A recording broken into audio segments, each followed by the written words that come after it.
I just really saw this online Bible study with the Proverbs 31 Ministries, and I was like, oh, that seems really cool. I'm like, okay, so this is really out of my comfort zone, but maybe I'm gonna post this on Facebook and see if anybody wants to do it with me. And I got 2 girls that said they want to do it, and I was like, oh no, now there's people that really want to do it. It's like, who wants to go into a stranger's house with a bunch of other strangers? That's uncomfortable for everyone, but so is starting a new job, and so is doing anything like that. So it was like, once you just get past that and you just realize oh, hey, these people are kind of cool, let's be friends.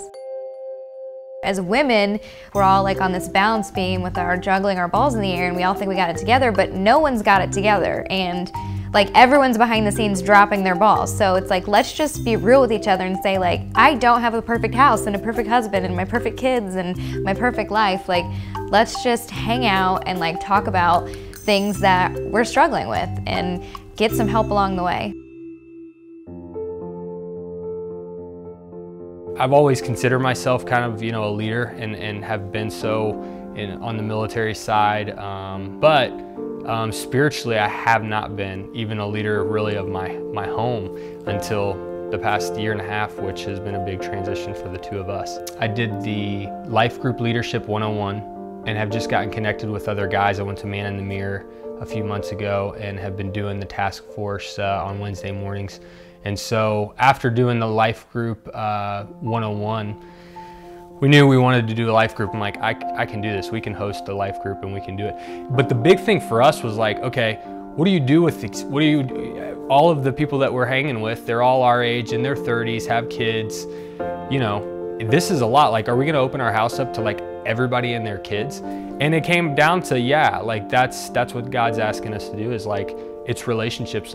He's given us a house, so let's use it for the purposes of connecting people. We had 10 adults and 11 kids last Friday for our very first life group, and even utilized the life group guide.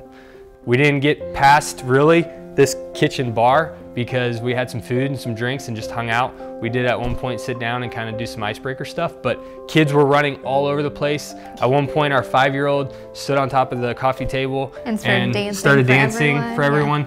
But it was chaos, but it was the chaos that you want. So that night, Jenny was like, hey, I do my Thursday night women's group, and we read a book and we talk about life. And then I was like, I do Wednesday mornings. Come to Ginghamsburg and check it out. Everybody's looking for relationship authenticity. And we were looking for that in our marriage because we really didn't have a lot of authenticity or relationship in our marriage. We were married for 7 years before we ever prayed with each other. It was one of those things.